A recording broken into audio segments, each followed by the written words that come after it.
السلام علیکم بچوں، اس سے پہلے ہم نے 3 جنوری کو ساوتری بائی پھولے ان سے متعلق معلومات حاصل کی تھی۔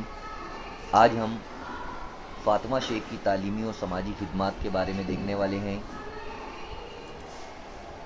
جب بھارت میں انگریز حکومت کر رہے تھے، اس وقت عورتوں کے حالات بہت خراب تھے۔ انہیں تعلیم حاصل کرنے کا حق نہیں تھا۔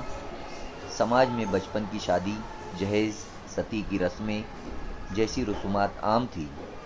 سماج میں بیداری لانے کے لیے مردوں کی تعلیم کے ساتھ ساتھ عورتوں کی تعلیم نہایت ضروری تھی۔ 1848 میں مہاتما پھولے نے پونا کے بھیڑے واڑہ میں لڑکیوں کا پہلا اسکول شروع کیا، جس میں ان کی بیوی ساوتری بائی نے ان کا ساتھ دیا۔ ساوتری بائی کے ساتھ فاطمہ شیخ نے بھی ان کا ساتھ دیا۔ وہ ایک سماجی کارکن، ماہر تعلیم تھی۔ فاطمہ شیخ کی پیدائش 9 جنوری سن 1831 کو ہوئی۔ فاطمہ شیخ میاں عثمان شیخ کی بہن تھی، جن کے گھر میں جیوتی راؤ پھولے اور ساوتری بائی نے قیام کیا تھا۔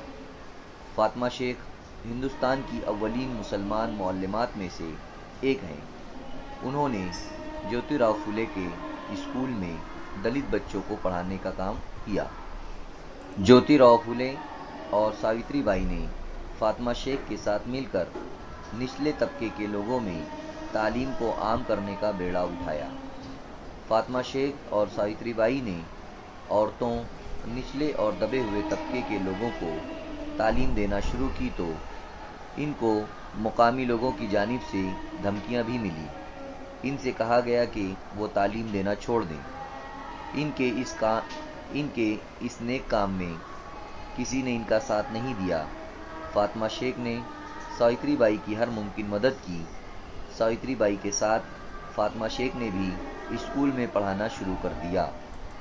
سماج کے کچھ لوگ انہیں ستاتے بھی تھے، ان پر گوبر اور گندگی پھینک دیتے، لیکن انہوں نے ہمت نہیں ہاری اور اپنے کام کو جاری رکھا۔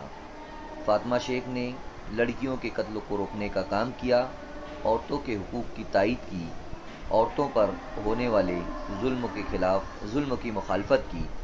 9 اکتوبر 1900 میں ان کا انتقال ہوا۔